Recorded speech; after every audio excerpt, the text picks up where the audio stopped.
পোকা দিয়ে খেয়ে চলে গেল। তাহলে আমি যদি মনে করি যেটা রোগে হয়তো এখানে নষ্ট হয়েছে, তাহলে আমি যদি পোকা ধরছে কিন্তু আমি রোগের ওষুধ দিলাম, কাজ হবে? এই জন্য আমাদের চিনতে হবে। আমরা যদি ডাক্তারের কাছে যাই, গেলে আমরা বলতে পারি যে আমার এই সমস্যা, এরকম লাগে, ওইরকম লাগে, গাছ বলতে পারে? বলতে পারে না। এই জন্য গাছের ট্রিটমেন্ট করা একটু কঠিন, কারণ এটাকে আপনি বুঝতে হবে, ধারণা করে নিতে হবে যে এটা এরকম এরকম হয়েছে। এই জন্য আমাদের এই জিনিসটা বোঝা খুবই গুরুত্বপূর্ণ। গাছের বেলা যে রোগগুলো হয়, প্রথমে যদি আমি রোগের কথা বলি, গাছের বেলা যে রোগগুলো হয় বেশিরভাগই ছত্রাক দিয়ে। আমরা ছাতা করাবে না, গ্রামের মাথায় ছাতা করছে, ছাতা করা মানে এটা ছত্রাক, এক ধরনের ছত্রাক। আচ্ছা, এটা হলো এক ধরনের ছত্রাক যেটা ছাতা পরা বলি।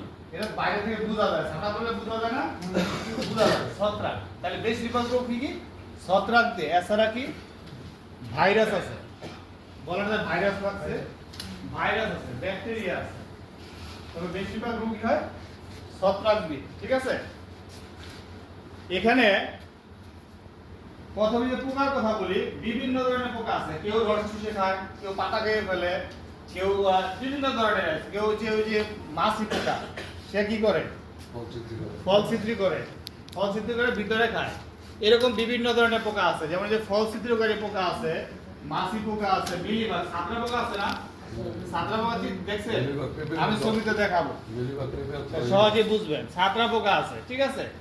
এক একটা এক এক ধরনের। জাপ পোকা আছে, এফি সিম গাছের কি হয়েছে ফুলের মধ্যে খুব নরম, তাই না? এক একটার এক এক রকম। তারপরে মাকড় আছে, থ্রিপস আছে, উই পোকা আছে, আর একটা আছে ডগা বা কাণ্ড ছিদ্র করে পোকা। বেগুনে যেটা বেশি আমরা এই যে দমন ব্যবস্থা, আইপিএম বলি না আমরা? আইপিএম মানে কি? সমন্বিত ব্যবস্থা। এক হচ্ছে আমি হাত দিয়ে করব, তারপর আমি নিচে পড়লে সে টোকা করব, আর আমি যন্ত্র দিয়ে করব, আর শেষে যদি কন্ট্রোল না কি দিয়ে করব? কীটনাশক। তাহলে সর্বশেষ ব্যবস্থা হলো আইপিএম এর সর্বশেষ ব্যবস্থা হলো কি? কীটনাশক। এই কীটনাশকগুলো আবার সময় মেইনটেইন করতে হবে। কখন আমি দিব, কত ডোজে দিব, কিভাবে দিব। এই যে ডাক্তার বলে আপনি গেলেন অ্যান্টিবায়োটিক দিল, প্রথমে কি 500 করে অ্যান্টিবায়োটিক দিবে ডাক্তার? দিবে না, প্রথমে কম পারে দিবে। যে প্রথমে আপনার 500 গায়ে বলার পরে কি 250 কাজ করবে? করবে না।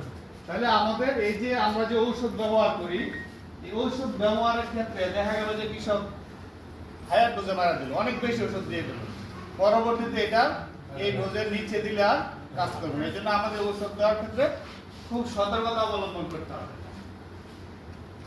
তাহলে পরিচর্যা আমি আগে চেষ্টা করবো যে পরিচর্যা করে কিভাবে